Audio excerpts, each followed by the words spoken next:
तो हेलो दोस्तों, आज हम बात करेंगे the last man on earth series के एपिसोड 1 की।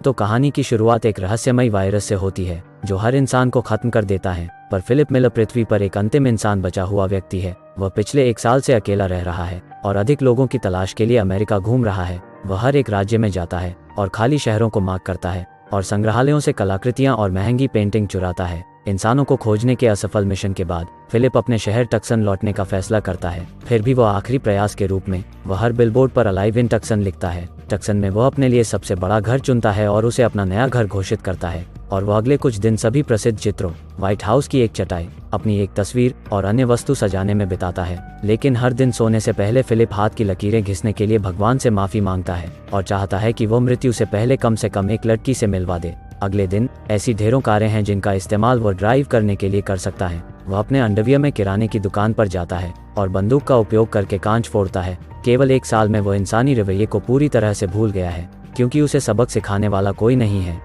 वह सब कुछ करता है जो वायरस से पहले सिर्फ फिल्मों में दिखाया जाता था, जैसे स्टोव में डिब्बे के ढेर को नष्ट करना और सैकड़ों एडल्ट फिल्मों को घर लाना। समय बिताने के लिए वह खुद के साथ रैकेट बॉल खेलता है, लैंप और एक्वेरियम का उपयोग बॉलिंग पिन के रूप में करता है और कारों को एक दूसरे से टकराता है। यह उसका पागलपन उसे अकेलेपन से निपटने में मदद करता है। लगभग 1 महीने के बाद वह अपनी बुद्धि खोने लगता है। इसके अलावा उसके जन्मदिन पर अकेले रहना उसे वह सब कुछ याद दिलाता है जब जीवन सामान्य था। वह अपनी माँ, अपने जीवन और सामान्य रूप से लोगों को याद करता है, जबकि सीन कुछ महीने बाद कट जाता है। अब फिलिप जिस भव्य हवेली में रहता था वह अब कचरे के ढेर में बदल गई है, जिसे वो कभी साफ नहीं करता क्योंकि इसका कोई मतलब नहीं है। वो कई दिनों से नहाया नहीं है और जानवरों की तरह रहने लगा है। घर में पानी की कमी है। फिलिप स्प्रिंगबोर्ड में एक छेद बनाता है और पूल को अपने शौचालय के रूप में उपयोग करता है। वह एक बच्चे की तरह छोटे पूल को शराब से भी भरता है और उसमें से पीते हुए उसमें नहाता है। फिर एक दिन वह बार में जाता है और बॉल पर चेहरे बनाता है, उन्हें नाम भी देता है।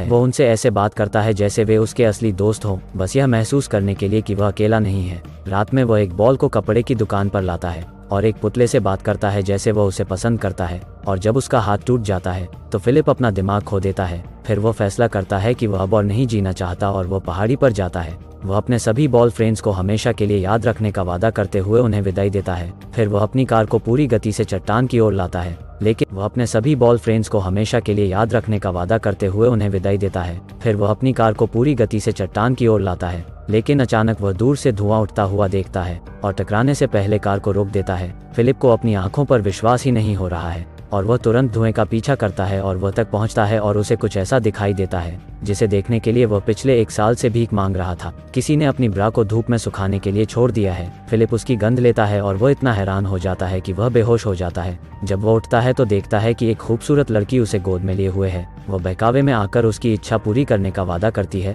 और उसे चूम लेती है। फिलिप आनंद ले रहा है, पर वह उठता है और उसे पता चलता है कि वह सपना देख रहा था। उसके सामने वाली लड़की बदसूरत तो नहीं, पर उम्र में बड़ी होती है। वह उसे वापस लाने के लिए उसको CPR दे रही थी। हैरानी से वह एक दूसरे से दूर हो जाते हैं, जबकि लड़की का नाम कैरल है। फिलिप उससे पूछता है कि सुंदर लड़कियां कहाँ हैं। तब वह उसे बताती है कि उसे अपने गीले पैंट के बारे में देखना चाहिए। यह पता चलता है कि जब वह बेहोश था तो उसने खुद को तैरते हुए पाया और तब उसने पानी में पेशाब की, पर वह अब आक्रामक रूप से समझाने लगता है कि उसने खुद पेशाब नहीं किया, जिससे लड़की घबरा जाती है और डरकर वह एक बंदूक निकालती है और उसे दूर रहने के लिए कहती है। फिर फिलिप स्वीकार करता है कि उसने वास्तव में पेशाब किया था और वह इससे शर्मिंदा है। दोनों के शांत होने के बाद वह उसे बताती है उसने अलाइव इन टक्सन साइन देखा और यह देखने के लिए यहाँ आई कि क्या वास्तव में कोई जीवित है। हालांकि फिलिप एक महिला से मिलने के लिए मर रहा था, पर वह कैरल को देखने के बाद उत्साहित नहीं है। कुछ देर बात करने के बाद वे गाड़ी से किराने की दुकान पर जाने का फैसला करते हैं। रास्ते में कैरल स्टॉप साइन पार करने की शिकायत करती है, जबकि फिलिप का मानना है अब तो ट्रैफिक नहीं है।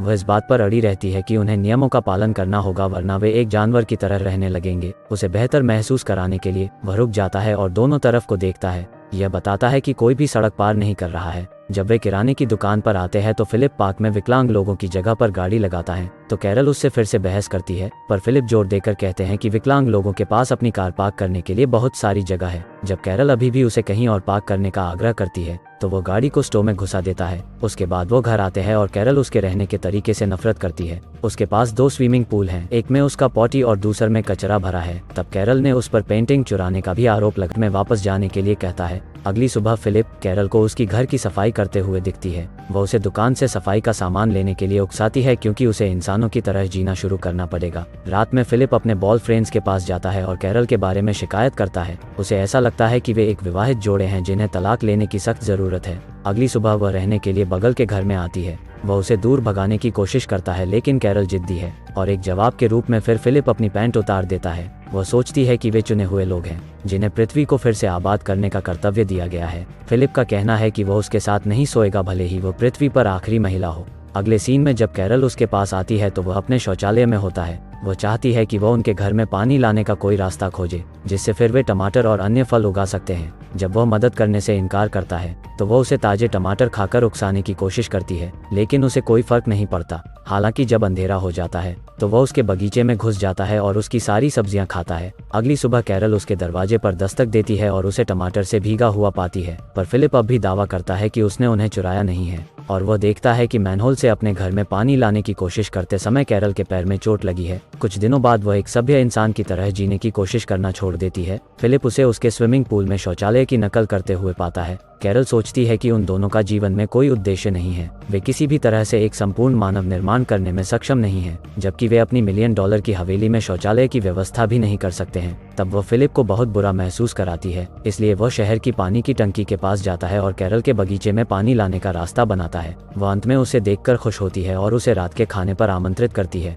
रात में फिलिप लंबे समय के बाद अच्छे खाने का आनंद लेता है और फिलिप का कहना है कि वह अब उसके साथ सोने के लिए तैयार है। हालांकि कैरल शादी से पहले प्यार नहीं करना चाहती। शुरू में फिलिप हंसता है, यह सोचकर कि वह एक मजाक है, लेकिन वह गंभीर हो जाती है। अंत में वे अगले दिन शादी करने का फैसला करते हैं। अगले सीन में वे चर्च में अपनी मन्नतें कह रहे हैं, लेकिन फिलिप को लगता है कि यह आवश्यक नहीं है। पर जब वे चर्च से चलता है कि उसने गलती की है तो वह चिल्लाता है। फिर वह अपने बिस्तर पर उठता है और पता चला कि यह एक सपना था। यह सुनिश्चित करने के लिए खिड़की से बाहर देखता है जबकि दुनिया अभी भी मर चुकी है। इसके बाद आखिरकार शादी का दिन आता है। कैरल सजावट और केक तैयार करती है जबकि फिलिप को उनके लिए रिंग लाने का काम सौंपा जाता है। हालांकि रिंग लाने के बजाय वह अपने बॉयफ्रेंड्स के लिए एक बैचलरेट पार्टी रखता है। एक पार्किंग जगह में चीजों को आग लगा देता है, यहाँ तक कि वह पुतले को अलविदा कहने भी जाता है और उसे बताता है कि वह हमेशा उसके जीवन का प्यार बनी रहेगी। रात में वह चर्च जाता है जहाँ कैरल ने एक रिकॉर्डिंग तैयार की है जो उनकी शादी को अंजाम देगी।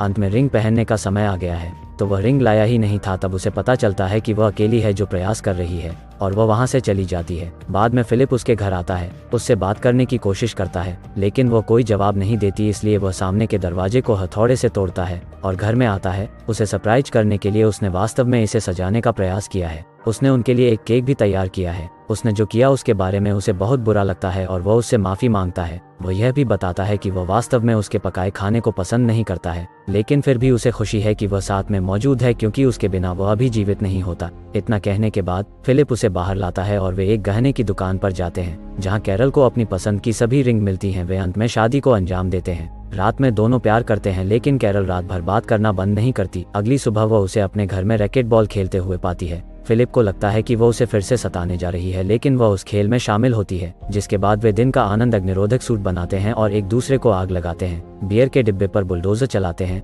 और फिलिप की पूर्व प्रेमिका से मिलने जाते हैं। उसके पति पर ट्राई मारने के लिए कैरल उसे पीटने लगती है। पहली बार फिलिप खुश है कि उसने उससे शादी की और सोचता है कि उनका जीवन अब बेहतर हो सकता है। और जैसे ही वे घर वापस जा रहे थे तब उन्होंने अचानक एक जंक्शन पर एक लिमो को टक्कर मार दी। तब हैरान फिलिप देखता है कि एक खूबसूरत लड़की उसमें से निकल रही है, तो उसे अपनी शादी पर पछतावा होने लगता है। और इसी के साथ एपिसोड 1 खत्म होती है। अगर हो सके तो वीडियो को लाइक करें